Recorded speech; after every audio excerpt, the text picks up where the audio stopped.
सुबह की वह घटना न चाहते हुए भी शारदा जी के मन में बार बार घूम रही थी। शारदा जी अपने बेटे को खाना परोस रही थीं। अरे, यह कैसी सब्जी बनाई है? इतना तीखा कि खाया ही नहीं जा रहा। रमेश ने गुस्से से अपनी थाली में ही थूक दिया। शारदा जी का दिल दहल उठा। अरे बेटा, लगता है गलती से मिर्च ज्यादा गिर गई, उन्होंने अत्यंत खेद के साथ कहा। सिर्फ खाना परोसना ही काफी नहीं है, थोड़ा ढंग से बनाना भी सीख लो। यह कहते हुए रमेश ने थाली में हाथ धोया और गुस्से में बाहर निकल गया।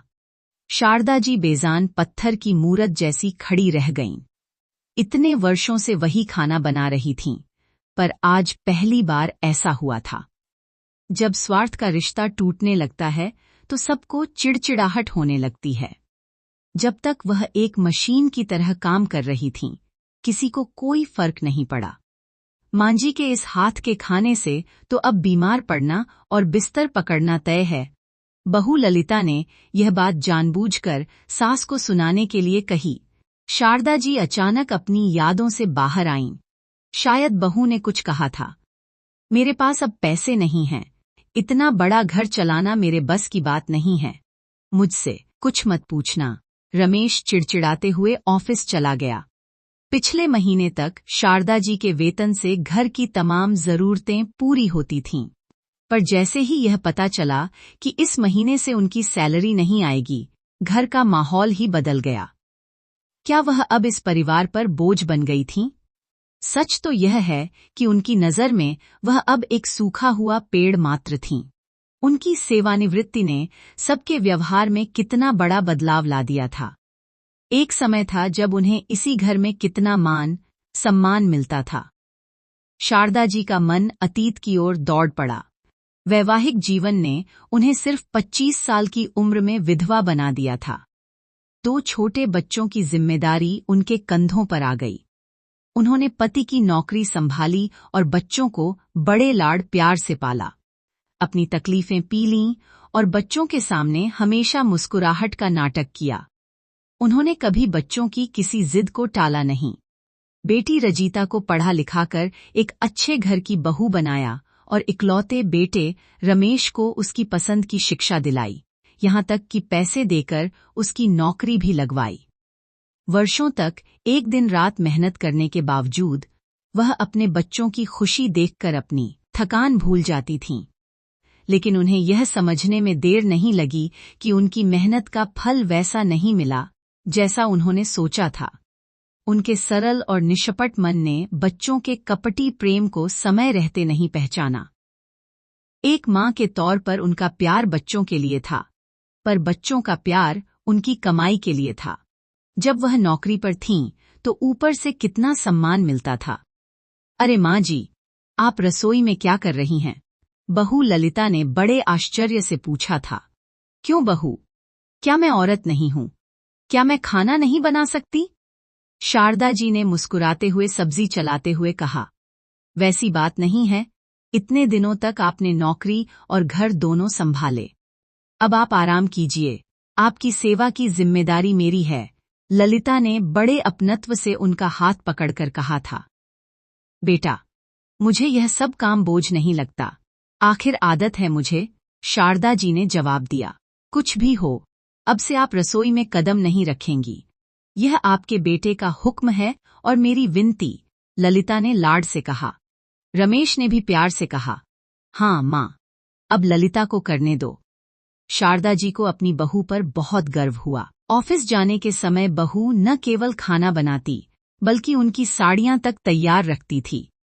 शाम को लौटते ही मेज पर गरम चाय और नाश्ता तैयार मिलता।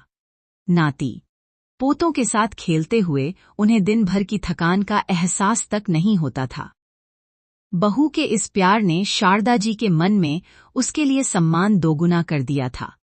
वह हर महीने अपनी पूरी तनख्वाह बहू के हाथ में रख देती थीं। एक बार बहू को अपनी साड़ियां धोते देख शारदा जी ने कहा, बेटा, काम वाली से धुलवा लेती, तुम क्यों कष्ट कर रही हो? ललिता ने बड़ी मासूमियत से कहा, अगर मेरी माँ की साड़ियां होती तो क्या मैं नहीं धोती? आप तो मेरी माँ से बढ़कर हैं, यह सुनकर शारदा जी की आंखें भर आईं। वह हर त्योहार पर बच्चों के लिए नए कपड़े लाती थीं। एक बार एरियर के रूप में शारदा जी को 50,000 रुपये अतिरिक्त मिले। ललिता ने धीरे से कहा, माँ जी, मैं बहुत दिनों से इनसे सोने की चूड़ियां मांग रही हूं, आप ही दिलवा दीजिए। शारदा जी ने कहा, बेटा, अगली बार तुम्हारी यह इच्छा जरूर पूरी करूंगी, पर इस पैसे की मुझे अभी बहुत सख्त जरूरत है। बस इतना सुनते ही ललिता का चेहरा उतर गया। ठीक है, शायद मेरी किस्मत में ही नहीं है, उसने तीखे लहजे में कहा। बेटा, छोटी सी बात पर बुरा क्यों मानती हो? शारदा जी ने उसे समझाना चाहा। यही बात अगर आपकी बेटी पूछती तो क्या आप मना करती? मैं तो बस बहू हूं ना, इसलिए आपने ऐसा कहा, ललिता ने गुस्से में जवाब दिया। उस घटना के बाद कुछ दिन ललिता चुप रही, फिर सामान्य हो गई। शारदा जी ने भी बहू का मन रखने के लिए अपनी सोने की चूड़ियों की एक जोड़ी उसे दे दी। पर उन्होंने महसूस किया कि बहू के व्यवहार में बदलाव आ गया है। शादी से पहले शारदा जी कुछ पैसे जमा कर पाती थीं, पर अब उन्हें पता ही नहीं चलता था कि पैसे कहाँ जा रहे हैं। जब उन्होंने इस बारे में पूछा, तो ललिता ने हिसाब की किताब उनके सामने पटक दी। किताब पलटते हुए शारदा जी दंग रह गईं। वहां हर महीने काम वाली को कपड़े धोने के पैसे के नाम पर 200 रुपये लिखे थे। बेटा, ये क्या है? शारदा जी ने पूछा। हाँ, काम वाली को देते तो भी देने ही पड़ते, इसलिए वह पैसे मैंने रख लिए, ललिता ने बेशर्मी से कहा। पहली बार शारदा जी को अपनी बहू का चेहरा देखने में शर्म महसूस हुई। कुछ दिनों बाद उन्हें पता चला कि घर का पूरा खर्च उनकी सैलरी से चल रहा था और बेटे की पूरी तनख्वाह बैंक में जमा की जा रही थी। अगले महीने शारदा जी ने अपनी जरूरत के पैसे रखकर बाकी पैसे बहू को दिए। बस फिर क्या था, ललिता ने घर भर में शोर मचा दिया कि इतने पैसों में घर नहीं चल सकता। वह अक्सर सास को सिर्फ चाय देती और नाश्ता नहीं देती, जबकि अपने पति के लिए सब कुछ तैयार रखती। असली बदलाव तब आया जब शारदा जी रिटायर हुईं। उनके रिटायर होने से बेटा और बहू दोनों परेशान थे। माँ, अब रिटायरमेंट के बाद तुम्हें कितना पैसा मिलेगा? उस पैसे का तुम क्या करोगी? रमेश ने पूछा। बहू ने तुरंत दखल दिया। आप भी क्या पूछ रहे हैं? माँ के पास हमारे सिवा है ही कौन? शारदा जी ने बस इतना कहा, बेटा, अभी मैंने कुछ सोचा नहीं है। तभी उनकी बेटी रजीता भी आ गई। माँ, तुम कितनी कमजोर हो गई हो, और तुम्हारी चूड़ियां कहाँ गई? रजीता ने पूछा। जब उसे पता चला कि माँ ने एक जोड़ी चूड़ियां भाभी को दे दी हैं, तो वह भड़क गई। उस रात रजीता अपनी माँ के पास सोई और रोने लगी। माँ, तुमने पूरी जिंदगी हमारे लिए बहुत मेहनत की है, अब तुम्हें आराम की जरूरत है। तुम मेरे साथ चलो, उसने प्यार से कहा। शारदा को लगा कि कम से कम बेटी तो उन्हें समझती है, पर रजीता ने असली बात अब कही।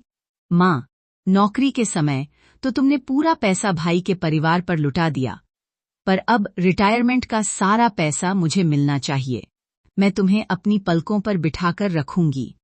शारदा का दिल टूट गया। उन्हें वह गाना याद आया, कोई नहीं है अपना। उनके बच्चे उनके मन को नहीं, बल्कि उनकी संपत्ति को देख रहे थे।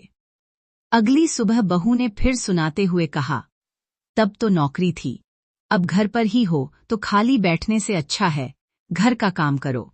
रमेश ने भी सीधे कह दिया, माँ, अब तुम्हारे पास कोई काम नहीं है, ललिता की मदद किया करो। बहू ने घर का सारा काम सास पर डाल दिया। उम्र के इस पड़ाव पर शारदा जी को बहुत थकान होने लगी। रिटायरमेंट के कुछ दिनों बाद की बात है। शारदा जी को कई दिनों से हल्का बुखार और जोड़ों में तेज दर्द था। बरसों की भागदौड़ और अब घर के भारी काम ने उनके शरीर को थका दिया था। शाम को जब रमेश ऑफिस से आया तो शारदा जी ने हिम्मत जुटाकर कहा, बेटा रमेश, 2 दिन से तबीयत कुछ ठीक नहीं लग रही, जरा डॉक्टर को दिखा देता तो अच्छा होता। रमेश ने बिना उनकी ओर देखे मोबाइल चलाते हुए कहा, माँ, अब उम्र हो गई है, छोटे मोटे दर्द तो रहेंगे ही, और वैसे भी अब आप दिन भर घर पर ही रहती हैं, थोड़ा आराम कर लिया कीजिए, ठीक हो जाएगा। तभी ललिता रसोई से निकली और तंज कसते हुए बोली, अरे, डॉक्टर की फीस और दवाइयों के दाम आसमान छू रहे हैं। जब तक सैलरी आती थी तब तक तो बीमार पड़ना शोभा देता था, अब तो हाथ तंग है। वैसे भी माँ जी, कल पड़ोस वाली किटी पार्टी में तो आप बड़े मजे से बैठी थीं, तब तो दर्द नहीं था। शारदा जी हतप्रभ रह गईं। बहू, वह तो सरला बहन जबरदस्ती ले गई थीं, मन बहलाने के लिए। मन बहलाने के लिए बाहर जा सकती हैं, पर घर के काम के वक्त बीमारी याद आ जाती है, ललिता ने बात काटते हुए कहा। अगले दिन सुबह शारदा जी ने देखा कि रमेश और ललिता बाहर जाने की तैयारी कर रहे हैं। ललिता ने चहकते हुए कहा, आज बाहर डिनर का प्रोग्राम है और फिर मूवी भी देखेंगे। माँ जी, आप खिचड़ी बना लीजिएगा, आपके पेट के लिए भी हल्की रहेगी। शारदा जी ने धीरे से पूछा, बेटा, मेरी दवा? रमेश चिड़चिड़ाकर बोला, माँ, अभी हमारे पास फालतू खर्च के लिए पैसे नहीं हैं, अगले महीने देखेंगे। और हाँ, अलमारी में जो आपकी पुरानी रेशमी साड़ियाँ रखी हैं, वो ललिता को दे दीजिएगा, इसे आज पार्टी में पहननी है। आपके तो अब किसी काम की नहीं है वो। शारदा जी ने जब अपनी उन साड़ियों को देखा, जिन्हें उन्होंने अपनी पहली कमाई और मेहनत से सहेज कर रखा था, तो उन्हें एहसास हुआ कि उनके बच्चों के लिए उनकी भावनाओं, उनकी यादों और यहाँ तक कि उनकी सेहत की भी कोई कीमत नहीं थी। उनके लिए शारदा जी महज एक पुरानी वस्तु बन चुकी थीं, जिसका इस्तेमाल खत्म हो चुका था। इसी अपमान की टीस ने उनके उस अंतिम फैसले की नींव रखी, जिसने सबको सन्न कर दिया। 2 दिन बाद उगादी का त्योहार था। शारदा जी ने बेटी को खत लिखा और वह तुरंत आ गई। सब इस इंतजार में थे कि माँ पैसों और जायदाद का क्या फैसला करती है। देखो रमेश, मुझे पता है कि तुम लोग मेरे फैसले का इंतजार कर रहे हो। मेरे लिए तुम दोनों बराबर हो, शारदा जी ने कहना शुरू किया। मैंने नौकरी के दौरान जो फ्लैट खरीदा था, अब रिटायरमेंट के पैसों से उसे 2 हिस्सों में बनवा लिया है। मैं चाहती थी कि तुम दोनों को एक एक हिस्सा दे दूं। इससे पहले कि वह बात पूरी करती, रमेश चिल्लाया, नहीं, यह घर पूरा मेरा होना चाहिए। रजीता भी कहाँ चुप रहने वाली थी। क्यों भाई? माँ की सैलरी तो तुम सालों से खा रहे हो, अब यह घर मेरा होना चाहिए। दोनों आपस में लड़ने लगे। बहू ने भी ताना मारा, मैंने जो माँ की सेवा की है, यह घर उसी का फल है। शारदा जी की बर्दाश्त की सीमा खत्म हो गई। बस करो, वह जोर से चिल्लाईं। आज मुझे यह देखकर बहुत खुशी हो रही है कि मेरे बच्चे कितने बड़े हो गए हैं। उनकी आवाज दुख से भारी हो गई। बहू, तुमने मेरी सेवा की, सिर्फ पैसों के लिए। और रमेश, तुम पंचायत की बात करते हो। क्या कहोगे लोगों से कि माँ की पूरी कमाई खा ली और अब घर पर भी अपना हक जता रहे हो। और रजीता, तुम तो मेरी बेटी हो, पर तुम्हें भी सिर्फ मेरी चूड़ियों और पैसों से प्यार है। मुझे शर्म आती है कि मैंने तुम जैसे बच्चों को पाला। मेरा संस्कार ऐसा होगा, मैंने कभी नहीं सोचा था। तुम लोगों ने 1 महीना भी सब्र नहीं किया। मैं तुम्हें सरप्राइज देना चाहती थी, पर तुम लोगों ने ही मुझे चौंका दिया। शारदा जी ने दृढ़ स्वर में कहा, अब मैंने अपना फैसला बदल लिया है। हमारे समाज में ऐसी कई मानें हैं जिनके पास पैसा नहीं है और उनके बच्चे उन्हें सड़कों पर छोड़ देते हैं। तुम जैसे बच्चों से उन माताओं की रक्षा होनी चाहिए जो फल खाकर पेड़ को ही काट देते हैं। इसलिए मैंने फैसला किया है कि मैं अपना यह घर वृद्धाश्रम को दान कर दूंगी और मैं खुद भी वहीं रहूंगी ताकि तुम में से किसी पर बोझ न बनूं। शारदा जी ने शांति निकेतन वृद्धाश्रम में अपना एक नया संसार बसा लिया था। वहां उन्हें वह मान सम्मान मिला जो उनके अपनों ने छीन लिया था। वह वहां की छोटी सी पाठशाला में अनाथ बच्चों को पढ़ाने लगीं। उनकी आंखों की वह उदासी अब एक ठहराव और संतोष में बदल चुकी थी। एक दिन रमेश अपनी गलती का एहसास होने पर उनसे मिलने पहुंचा। माँ, घर वापस चलो। ललिता भी याद करती है और बच्चे भी। हमसे गलती हो गई। रमेश ने सिर झुकाकर कहा। शारदा जी ने बड़ी शांति से उसकी ओर देखा और मुस्कुराते हुए कहा, बेटा, जब तक मैं तुम्हारे लिए एक एटीएम मशीन थी, मैं तुम्हारी मां थी। जब मैं एक इंसान बनी तो मैं बोझ हो गई, और आज जब तुम्हें एक मुफ्त की नौकरानी की कमी खल रही है तो मैं फिर से मां बन गई। उन्होंने आगे कहा, जाओ बेटा, अपना घर संभालो। मैंने तुम्हें पालकर अपना फर्ज पूरा किया, अब तुम खुद को पालकर अपना फर्ज पूरा करो। यहां मुझे किसी के एरियर या पेंशन का इंतजार नहीं करना पड़ता। यहां लोग सिर्फ इंसानियत देखते हैं।